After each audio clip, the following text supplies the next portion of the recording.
Biruni tumanimizda yangilik. Biruni tumanimizda yangi bolalar oromgohi ochilyapti do'stlar. Endi nima yangi emas, avval Kun aeroportda edi, hozir Shabboz Ufiga ko'chdi. Orientirimiz buyamiz Almos to'yxona, buyamiz Parnik. Parnikning yonidagi sanatoriyaga ko'chdi do'stlar. Bu oromgohimiz. Bu yoqdan ham dumzo'r, bu yoqda oldinda hovuzlari bor. G'irdavaragi bog' o'rmon desa ham bo'ladi. Zo'rayga ko'chdi. Xudo xolasa bugun ochilish marosimi bo'lib o'tadi. Oromgohga kelish uchun qanday dokumentlar kerak bo'ladi? Necha yoshdan necha yoshgacha bo'lish kerak? Oromgohimizga 7 yoshdan 14 yoshgacha bo'lgan bolalarni qabul qilamiz.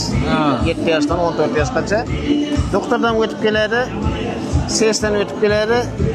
Shu dokumentlar metr qismi bo'ladi, 3x4 suratlari bo'ladi, bir dialogga solib olib keladi. Shu bo'yicha asosan bizlarda kam ta'minlangan va ko'p bolali oilalarning farzandlari hamda iqtidorli bolalar olinadi. Dokument shurgab kelish kerakmi yo maktabga nerish kerak? Shurgab qilinadi. Shurgab bo'lsa bo'ladi, ha?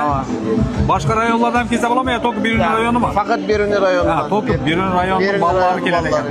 Zavtrak obed beriladi, keyin 5lik choy beriladi, keyin 7da ujum beriladi, kechki ovqat. Bu yerda quruq dam oladimi yo unday o'qitish? Mana kompyuterlar, to'garaklar, har xil sport to'garaklari ishlab turibdi.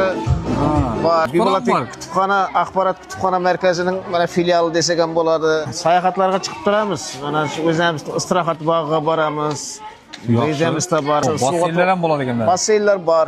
Keldi yangi hamma sharoitlar bo'ladi ekan. Birinchi potogundan necha bola dam oladi? 85 bola. Har potokda 85 bola, jami 500 bola yoz davomida dam oladi. Bolalar hayzda deganligi. Bilmasangizlar bo'lmaydi bolalaringizni. O'zlarimiz Biruni, Shabboz Ufi.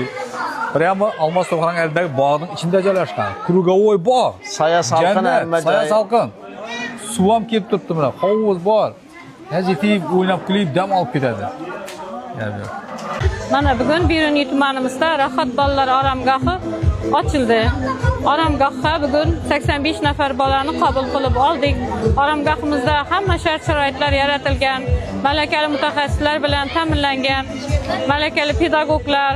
Mana bugundan to'garaklar ham faoliyatini boshladi.